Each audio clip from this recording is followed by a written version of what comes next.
Namun dari sekian kasus yang dilaporkan hingga kini polisi juga belum memprosesnya sesuai dengan pentahapan sistem peradilan pidana. Nah, pertanyaan kita ada apa di sini? Apakah memang kurang cukup bukti atau mungkin haruskah dalam hal ini kita terus-menerus ya menaikkan suatu tagar agar sebuah kasus hukum itu cepat direspon oleh aparat penegak hukum. Namun demikian harus diakui saudara sekalian, kekuatan netizen ya di medsos itu ternyata sangat ampuh dan seharusnya diperhitungkan oleh para penguasa di rezim ini. Mengabaikannya sama saja saya katakan sebagai government suicide, bunuh diri pemerintahan di dunia yang nyata. Assalamualaikum puan dan tuan, Anda berjumpa kembali dengan saya Profesor Suteki di channel yang radikal, ramah, terdidik, dan berakal. Puan dan tuan dijamin tidak akan merugi mengikuti channel ini, maka jangan lupa untuk subscribe, like, comment, and share. Assalamualaikum warahmatullahi wabarakatuh. Apa kabar puan dan tuan? Jumpa kembali dengan saya Profesor Suteki di channel yang radikal, ramah, terdidik, dan berakal. Puan dan tuan, kali ini kita akan sedikit membahas pemberitaan terkait dengan tagar percuma lapor polisi. Beberapa pemberitaan cukup santer gitu ya, bahwa ini menjadi tagar yang sangat viral ya. Jadi bahkan menjadi trending topik. Puan dan tuan, ada apa sebenarnya dengan masyarakat kita? Ada apa dengan polisi? Ada apa dengan sistem penegakan hukum kita? Benarkah kita sekarang di era industri hukum sebagaimana pernah dinyatakan oleh Menko Polhukam Mahfud MD? Apakah betul polisi itu diskriminatif dan tebang pilih dalam penegakan hukum karena lebih berorientasi pada profit atau profit oriented, bukan karena persoalan the truth and justice oriented? Saudara sekalian, pertanyaan-pertanyaan itu perlu saya ajukan mengingat baru saja geger ya di dunia maya karena di Twitter viral tagar percuma lapor polisi menanggapi kasus penghentian penyidikan tentang ya atau terkait dengan perkara pencabulan 3 anak di Luwung. Tersiar kabar bahwa polisi memberikan alasan mengapa dihentikan kasus yang terjadi pada tahun 2019 tersebut adalah karena kurangnya bukti. Sementara di pihak lain terdapat berita yang lain yang menjelaskan adanya kejanggalan karena ditemukannya luka-luka dan seterusnya pada daerah vital. Tetapi dalam laporan polisi hal itu tidak ada. Oleh karena viralnya kasus ini, netizen seolah-olah terpantik untuk mempertanyakan kasus-kasus serupa dan kasus mangkrak yang tidak ditangani polisi dengan cepat. Intinya, netizen mempertanyakan kinerja polisi di berbagai kasus yang lain, saudara sekalian. Perjalanan kasus tentang pencabulan anak juga terjadi, ya, perang buzzer ya, yang digunakan untuk melawan trending topik itu. Bahkan yang menyesakkan adalah buzzer ada yang meminta foto-foto korban dipublish dan seterusnya. Melihat hal yang terjadi sudah demikian lama dan belum selesai, kemudian sekarang terjadi viralisasi ya kasus tersebut sehingga menjadikan kasus ini perlu untuk diangkat kembali. Nah, kemudian pemerintah dalam hal ini juga melihat dan mendesak Polri membuka kasus ini kembali. Komisi PPA juga dikabarkan akan melakukan pengawalan kasus ini. Nah, jadi dengan demikian memang ada semacam ya pertanyaan yang besar gitu ya, mengapa harus menanti trending topik dan viralnya tagar percuma lapor polisi untuk atau agar supaya kasus itu segera diproses ya. Terutama yang sekarang ini adalah terkait dengan pencabulan anak dalam rangka apa? Untuk pencarian keadilan. Nah, kalau begitu apakah betul industri hukum itu sekarang sedang dijalankan oleh aparatur hukum sendiri. Ada lagi berita yang dimuat di pikiranrakyat.com tanggal 9 Oktober tahun 2021 yang bertajuk Viral Curhatan Netizen Soal Tagar Percuma Lapor Polisi, Hilang Laptop bukannya dibantu, disuruh cari sendiri. Seorang netizen dengan nama Aulia F. Herdiana juga turut menceritakan pengalamannya ketika berurusan dengan oknum polisi. Curhatan tentang tagar percuma lapor polisi tersebut ia buat pada Jumat 8 Oktober tahun 2021. Herdiana menceritakan pengalamannya ketika kehilangan tas yang berisikan dokumen-dokumen penting. Lalu ada tagar di situ, ya ikutan. Tagar percuma lapor polisi, pernah dimaling tas, isi laptop, HP, STNK, uang cash 3 jutaan. Pas bikin laporan malah cengengesan katanya. Loh, tas hilang. Ini mungkin kata polisi ya, tas hilang. Ya beli lagi loh mbak, kata Herdiana menceritakan kisahnya. Tak cukup dengan cengengesan saja, si polisi bukannya membantu untuk melakukan pencarian tas yang berisi dokumen penting tersebut. Polisi bahkan mengatakan, kalau laptop coba cari aja di OLX, Pak. Ya, panik dan sedihnya saat itu, tapi dijadiin bercandaan. Ini ujar Herdiana kembali. Sontak pengalaman buruk dari Herdiana ini langsung ditanggapi oleh netizen yang melihatnya. Ada yang mengatakan misalnya Ed Kang Lai mengatakan, sumpah penasaran deh, itu mereka para isilop. Isilop itu mungkin kalau dibalik ya, berarti polisi ya, nyadar gak sih kalau pelayanan yang mereka berikan tuh buruk. Kemudian juga ada yang mengatakan akun yang bernama @febabi ya, yang mengatakan begini, gak heran makanya banyak banget yang kehilangan KTP atau kartu keluarga buat bohong ke kelurahan bilang ya, ke kelurahan bilang kalau kakak atau KTP-nya terbakar ketimbang harus bikin laporan di kantor Polkis. Kemudian ada juga yang mengatakan bahwa orang-orang di desa punya istilah hilang motor, lapor polisi malah nambah jadi hilang kambing, kata akun netizen yang lain. Hingga sekarang unggahan dari Herdiana tersebut masih viral di media sosial Twitter. Atas viralnya tagar percuma lapor polisi ini kemudian Karopenmas Divisi Humas Polri, Brigjen Pol Rusdi Hartono, kemudian menanggapi terkait dengan tagar percuma lapor polisi. Setelah penyelidikan kasus dugaan pencabulan dilakukan ayah terhadap 3 anak kandungnya di Luwu Timur, Sulawesi Selatan diketahui dihentikan. Tagar itu pun menjadi ramai diperbincangkan warganet di Twitter. Kemudian Brigjen Rusdi Hartono mengatakan pada wartawan pada Jumat tanggal 8 Oktober 2021, ramai di medsos tagar percuma lapor polisi, banyak diabaikan ya datanya dari mana dulu ya. Yang jelas apabila setiap laporan masyarakat yang menginginkan pelayanan kepolisian di bidang penegakan hukum pasti akan ditindaklanjuti dan tentunya diproses kepolisian sendiri didasari dari alat bukti ya. Demikian kata Karopenmas Divisi Humas Polri Brigjen Rusdi Hartono. Apapun alasan Mabes Polri, saudara sekalian, yang jelas ada fakta bahwa rakyat kini protes atas kinerja polisi yang dinilai buruk oleh beberapa netizen.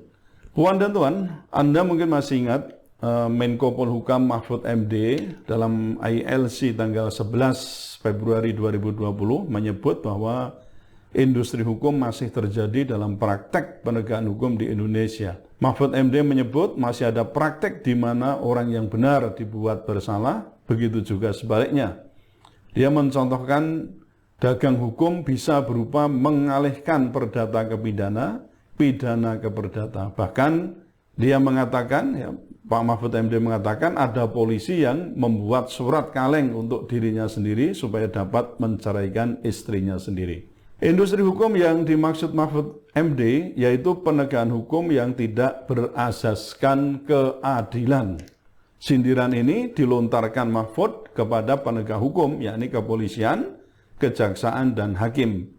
pertimbangan untung rugi dalam industri hukum dapat mendorong tindakan polisi atau mungkin juga aparat hukum, penegak hukum yang lain untuk melakukan proses atau memproses atau tidak memproses sesuatu kasus hukum yang dilaporkan oleh masyarakat. Atau boleh dikatakan ya bisa saja itu dilakukan tebang pilih misalnya. Polisi khususnya sebagai garda terdepan penegak hukum seharusnya tidak boleh menjadi agen industri hukum.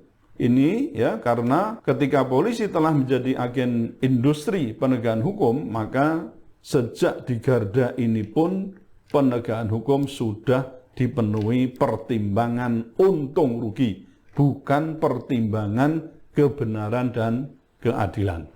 Jika bukan lagi dua hal itu yang menjadi pertimbangan polisi dalam melaksanakan pekerjaannya, bahkan jika polisi sudah mau menjadi alat pemerintah negara untuk mewujudkan dalam tanda kutip ya kejahatan-kejahatan politiknya, maka di saat itulah negara telah menjadi yang disebut dengan police state yang melumpuhkan prinsip-prinsip negara hukum.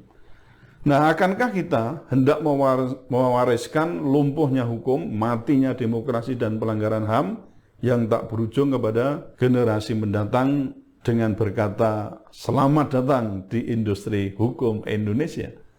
Kemudian yang perlu saya sampaikan lagi, saudara sekalian, bahwa konsep tentang penyelenggaraan negara dan penegakan hukum secara humanis disertai dengan cinta sering kita dapati baik melalui lisan maupun tulisan ketika mengulas kinerja pejabat negara, ya, termasuk kinerja polisi. Belum lagi persoalan etika dalam penegakan hukum yang diamanatkan dalam TAP MPR nomor 6 tahun 2001. Polisi dan pejabat negara lainnya pun harus bertindak sesuai dengan etika kehidupan berbangsa. Pejabat juga sering mengutip Adagium Cicero bahwa salus populi suprema lex estu, keselamatan rakyat adalah hukum yang tertinggi. Apalagi penegakan hukum ini terkait langsung dengan persoalan moral, ethic, and religion. Pikiran dan telinga pejabat negara termasuk polisi itu harus betul-betul dipasang di tengah kehidupan masyarakat sehingga penegakan hukum olehnya tetap mampu menghadirkan keadilan di tengah masyarakat atau kita sebut dengan bringing justice to the people. Saudara sekalian, etika politik dan pemerintahan itu mengandung misi kepada setiap pejabat dan elit politik untuk bersikap jujur, amanah, sportif, ya, siap melayani, ya, berarti juga quick respon, berjiwa besar, memiliki keteladanan, rendah hati, dan siap mundur dari jabatan politik apabila terbukti melakukan kesalahan dan secara moral kebijakannya bertentangan dengan hukum dan rasa keadilan masyarakat. Selanjutnya dikatakan dalam TAP MPR ini bahwa etika ini diwujudkan dalam bentuk sikap yang bertata krama dalam perilaku politik yang toleran, tidak berpura-pura, tidak arogan, jauh dari sikap munafik, serta tidak melakukan kebohongan publik, tidak manipulatif, dan berbagai tindakan yang tidak terpuji lainnya. Saudara sekalian, etika penegakan hukum berkeadilan itu meniscayakan penegak hukum harus secara adil, perlakuan yang sama dan tidak diskriminatif terhadap setiap warga negara di hadapan hukum, dan menghindarkan penggunaan hukum secara salah sebagai alat kekuasaan dan bentuk-bentuk manipulasi hukum lainnya. Nah, jadi saudara sekalian, kita sekarang mau bertanya, adakah penyelenggaraan pemerintah akhir-akhir ini mencerminkan etika kehidupan berbangsa itu?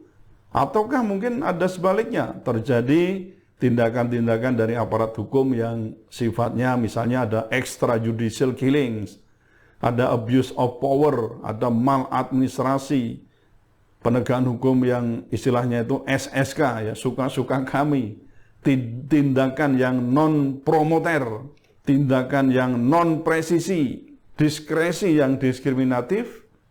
Hal-hal ini kalau ada berarti memang bisa menunjukkan adanya kelumpuhan hukum atau matinya demokrasi, sekaligus akan terjadi namanya pelanggaran hak asasi manusia.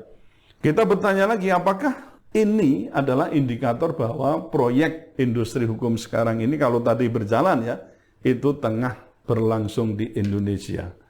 Puan dan Tuan, kebijakan presisi Kapolri Sigit Listio diharapkan mampu memutus mata rantai, bahkan menghentikan praktek-praktek industri hukum yang selama ini terjadi dan merusak citra kepolisian sehingga trust-nya berada di titik yang nadir.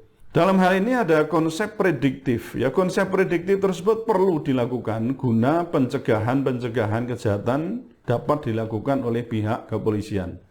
Konsep pencegahan atau crime prevention ini sebenarnya sudah lama digaungkan dan salah satu bentuk kepolisian modern adalah bagaimana partisipasi masyarakat itu dilakukan. Dalam penanganan perkara misalnya konsep transparansi juga dibutuhkan ya untuk memulihkan kembali trust masyarakat terhadap kinerja kepolisian dalam pelaksanaan tugas, Harkamtipmas serta perlindungan, pengayoman dan pelayanan kepada masyarakat juga termasuk dalam hal penegakan hukum. Nah, jikapun penegakan hukum harus dilakukan, maka penegakan hukum itu di institusi Polri ke depannya harus memenuhi rasa keadilan masyarakat sehingga mengedepankan instrumen hukum yang lebih progresif. Puan dan Tuan, meskipun akhirnya ya suatu kasus itu diselesaikan secara restoratif justice, namun proses hukum ya sebagai langkah tepat untuk penyelesaian suatu perkara itu harus dijalankan oleh Polri. Jadi tidak juga misalnya harus menunggu laporan atau desakan dari masyarakat untuk melakukan suatu penyelidikan dan penyidikan terhadap satu kasus, tapi memang Polri harus melakukan prinsip yang disebut dengan respon yang cepat, ya, quick respon. Mungkin Anda juga masih teringat ya dengan pelaporan terkait dengan Abu Janda yang beberapa waktu juga pernah saya ulas di video di akun YouTube ini, dan kita juga prihatin bahwa beberapa laporan yang terkait dengan kasus atau tindakan Abu Janda ini nampaknya juga belum mendapatkan kecepatan proses sebagaimana diharapkan oleh masyarakat. Bahkan Abu Janda itu pernah dilaporkan ke polisi sebanyak 6 kali. Misalnya apa? Yang pertama mengenai penghinaan bendera tauhid, ya. Itu laporan tersebut tercatat dengan nomor LP TBL 6215 11 Romawi, kemudian tahun 2018. Kemudian ada juga dilaporkan oleh Ustadz Mahir At-Tuwailibi atas dugaan pencemaran nama baik. Kemudian yang ketiga, menghina agama Islam, laporan tertanggal 10 Desember tahun 2019. Yang keempat, dilaporkan Sultan Pontianak karena menghina Sultan Hamid II.